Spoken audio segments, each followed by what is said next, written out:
And we're live, guys. Welcome to Negotiating the New Normal, episode 4. And I'm Margaret, one of the my founder. And we have a very exciting guest tonight, and it is Miss J Kim Wright, who is one of the, if not the, global thought leader in the integrative law movement and the founder of Conscious Contracts and founder of co-founder of Conscious Contracts and founder of Cutting Edge Law. I mean, and who has so much to share. And she's one of our keynote. She's one of our speakers and facilitators at the Future Law Virtual Summit, October 16th to 20th. Right below, you see, go register at negotiatingthenewnormal.com. So this is a really exciting conversation that we've event ever. So welcome. Thank you so much. I'm so excited about this. You know, when you say integrative law, most people don't know what that is. And so earlier you were talking about transforming law from the inside out. And I think that really captures it. You know, it's like it's not just about what we're doing and how we're doing it, but who are we being as we are being lawyers. And it's really important now because most people know that the current legal system is in a place of decay and not quite collapse, but there are a lot of things that are not working. You know, the racism is just systemic. The adversary system doesn't work for a lot of people. You know, it's so expensive that something like 70% of people don't have access to it, and so that system is, like a lot of our systems, is going to collapse at some point. But what are we going to have that we can carry on? And so the integrative law movement, to me, is about the seeds of that new system that's inclusive and compassionate and allows for full self-expression. It's creative. It's values-based. It's really aware of systems change. And it's really a new kind of consciousness. Speaking of consciousness, I mean, we did speak last time about the spiral dynamics as well, right? And the last stage of the spiral dynamic is global, if I'm not mistaken.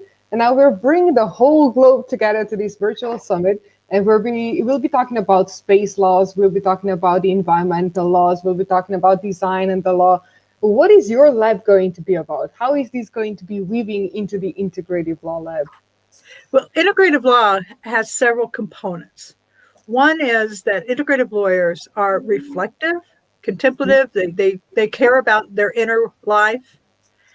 And then another component is that we are values-based, and that we're living according to our purpose and our values, and we're designing our practices as such.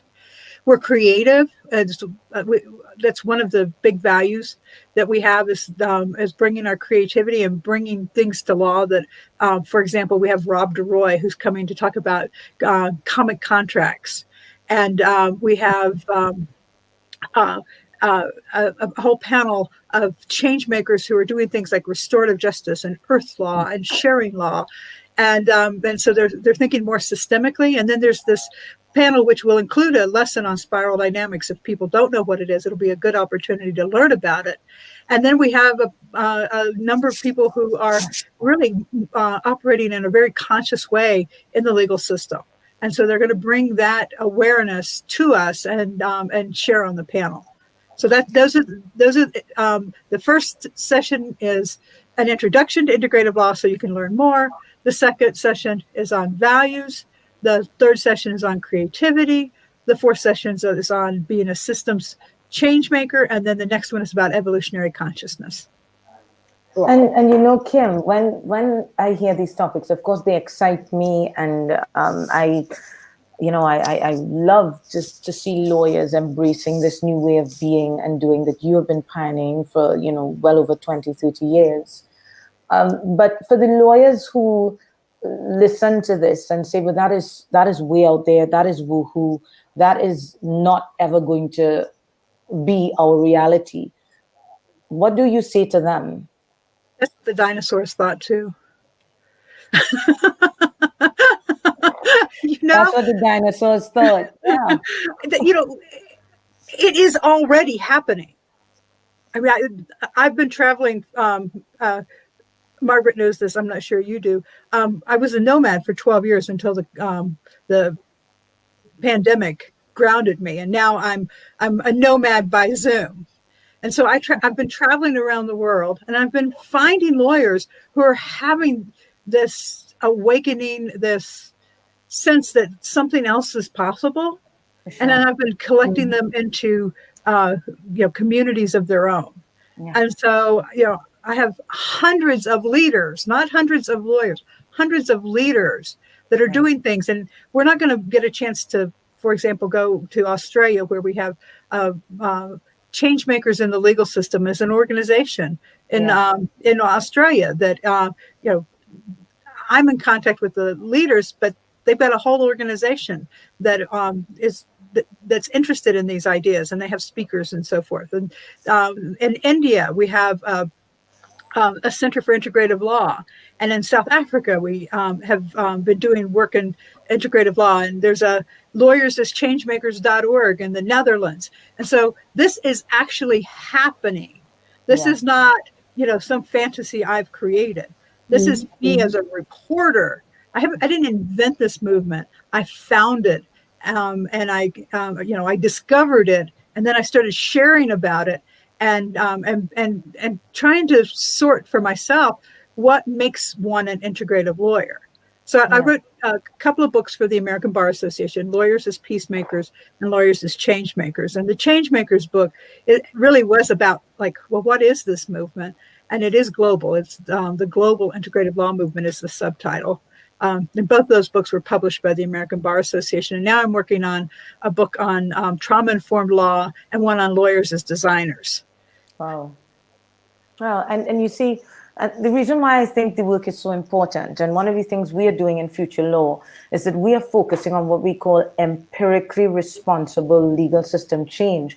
And the thing about the integrative law movement, it's a recognition that we are all interconnected and interdependent. Science is teaching us that about ourselves. Yet our legal system is based on us being selfish, right-seeking, aggressive, confrontational, adversarial. And so it's not based on even the science of who we are. Those of us who are spiritual know that it's not based on all of who we are. And so that's why I think the integrative law movement is so critical going forward. And if we're talking about negotiating the new normal, this is something that we need to embrace. It's about how do we be in the new normal? Is it that we're going to continue in our competitive, divisive, adversarial way, or are we going to really step into the truth of who we are? And the truth of who we are as human beings is that we are interconnected, interdependent, and pro-social. Yeah.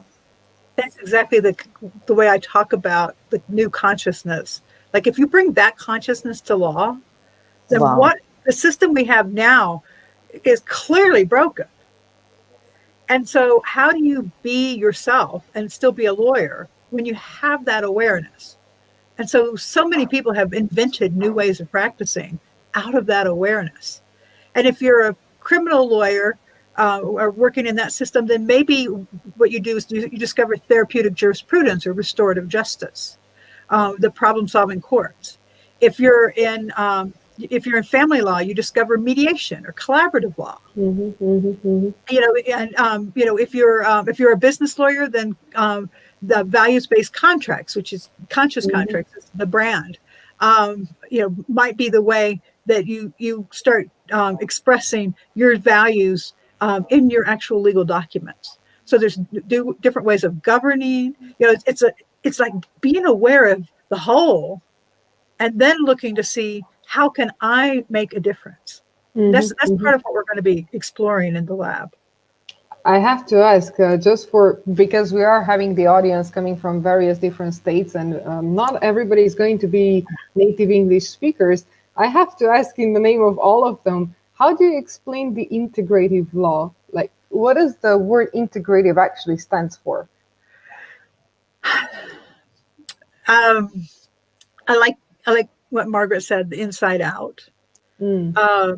The pillars that I talked about being reflective and contemplative and doing our inside work as part of it. And so in some places the word is not the easily translated. And so in some places they've taken on collaborative, although collaborative law is its own brand. And in some places, peacemaking law. At one point, I started an organization which is still in existence called Renaissance Lawyer, and some people took that term on. And so lots of people have different ways of talking about this movement. There were about 30 of us that got together about 10 years ago and talked about what would we want to call this, and they came up with integrative law because of integrative medicine, and wow. and that idea of the whole person. And so Wow.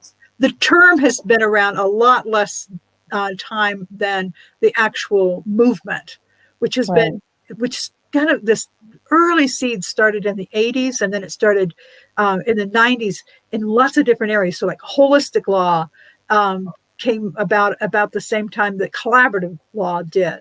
And the problem solving courts and restorative justice, they came, into more popularity in the 90s, and so then in the 2000s, those have been spreading, and sometimes we have I think we're just doing pilot projects. Like, does this work? Does this work? Does this work? And then we adapt. And so that's why I think it's the beginning of the new legal system. It's not, we're not going to go fix that old system. We're just going to create the new system. That I think it's Buckminster Fuller that said, you don't fix the old system. You create the new system and make it so much more attractive that everybody wants to come there. Yeah, that makes the old system obsolete. We have to close up now because we want to keep these episodes really short and sweet. And I know you have an exciting offer to share, but I do have one last question.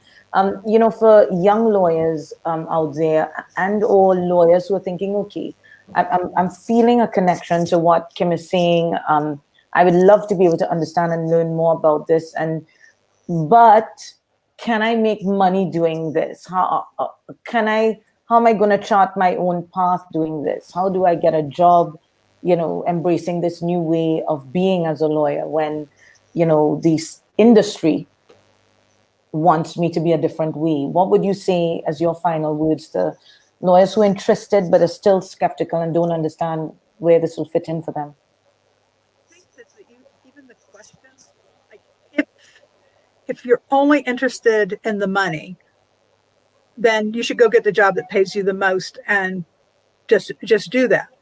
But most people now have shifted that they're actually concerned about their well-being, and they're concerned about being able to live a quality life where they have free time. New York lawyers actually literally work themselves to death. And I'm sure that's true in every big city. They literally work themselves to death. They sleep in the office. They shower in the office. They don't go home.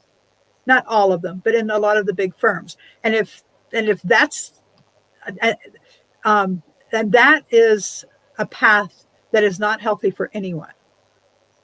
And so there are people who are making more money doing integrative law.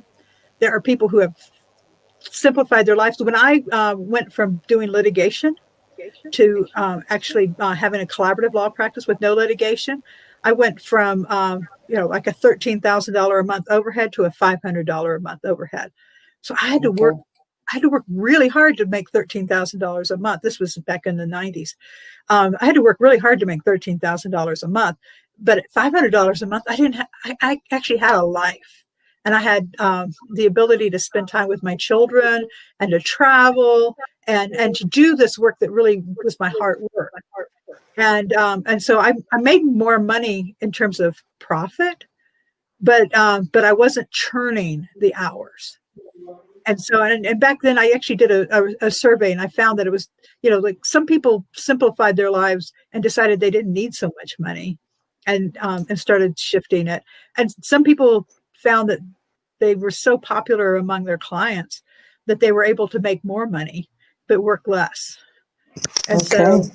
so that it's one of those things, like lawyers who want to start a new practice need to have entrepreneurial skills, and it doesn't matter if you're in the old model or the new model.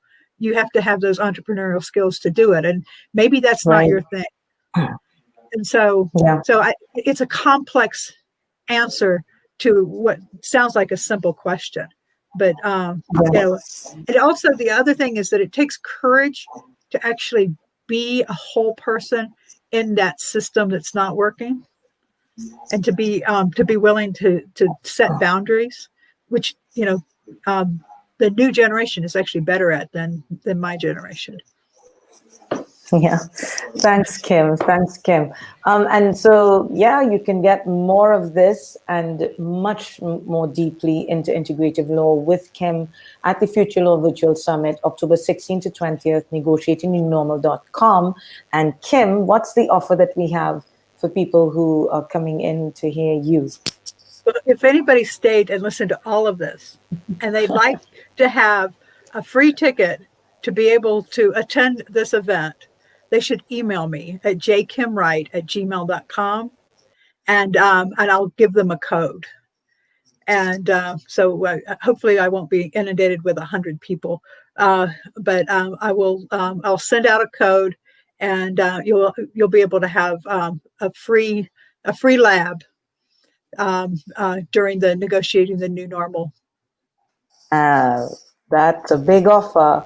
That is a big offer. You get it. Hang on, is it jkimwright@gmail.com? Yes, thank you.